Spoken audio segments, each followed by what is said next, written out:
You're listening to Snippets from the Summit with your host, Scot McKay. All right, how's it going, gentlemen? This is your main man, Scot McKay, coming at you again with another Snippet from the Summit as part of the Mountaintop podcast from X&Y Communications. Last week, as you probably know, we talked about how guys try to find a loophole or a workaround when they're not good looking enough or rich enough or tall enough, or at least they perceive themselves that way, in hopes of maybe tricking a woman into bed or into their life anyway. And we talked about if you focus on what you're actually strong in, what parts of you are most attractive naturally to women, then generally you'll do a better job of attracting women. Well, this week I want to put a little bit of a spin on that. Sometimes when guys start thinking about what they lack in terms of what they feel women want in a man who's attractive to them, they start traipsing into a very strange realm.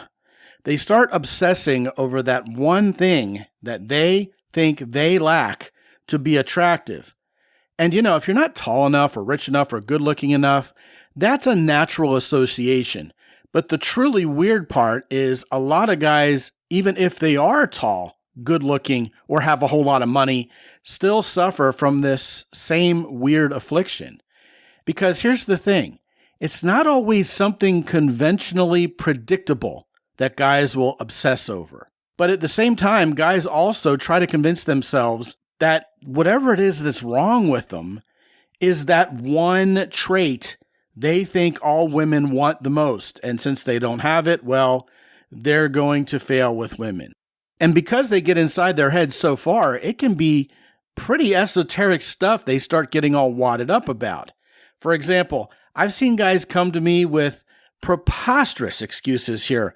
Like, for example, my tooth in the corner of my mouth up here on the left is missing, and I just feel like every time I open my mouth to say something, a woman is noticing that black hole in my head, and women can't stand that, and it's repulsive to them, and until I get it fixed, women will never want me. Or another guy will come to me and say, well, I have kind of a higher tenor pitched voice, and I think women really only want men with a real deep bass voice, like James Earl Jones.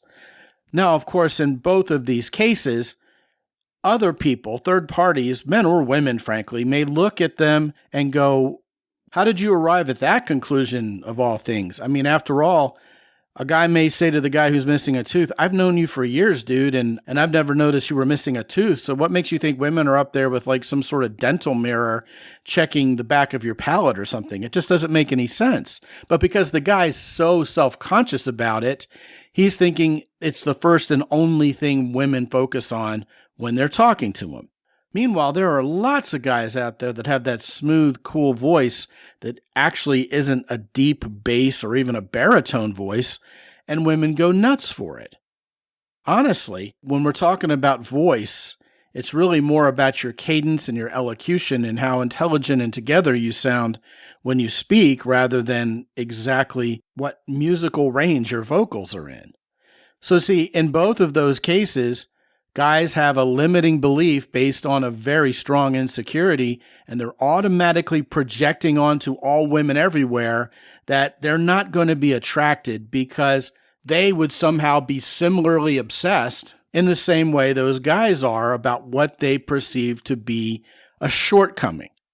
Well, here's the thing, guys. Just like we talked about last week, when we start obsessing over one thing to the exclusion of all others, in other words, hey, I'm not very tall, so women aren't going to like me.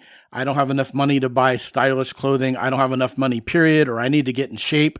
Or indeed, yes, any of the self-imposed obsessions we're talking about this week, we start overlooking the importance and indeed the power of being big for men, like I talk about all the time.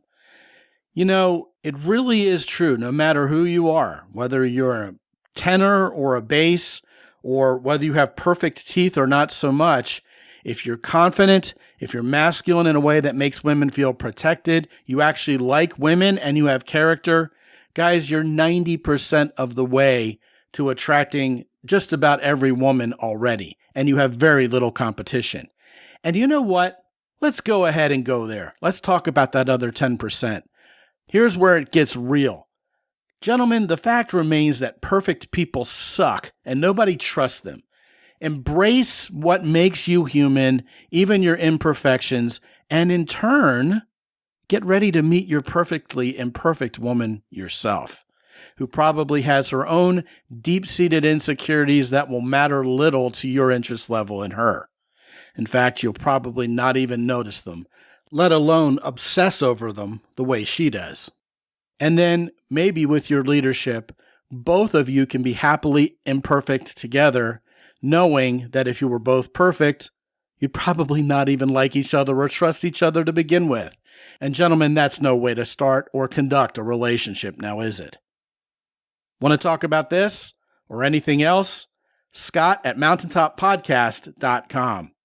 Be good out there.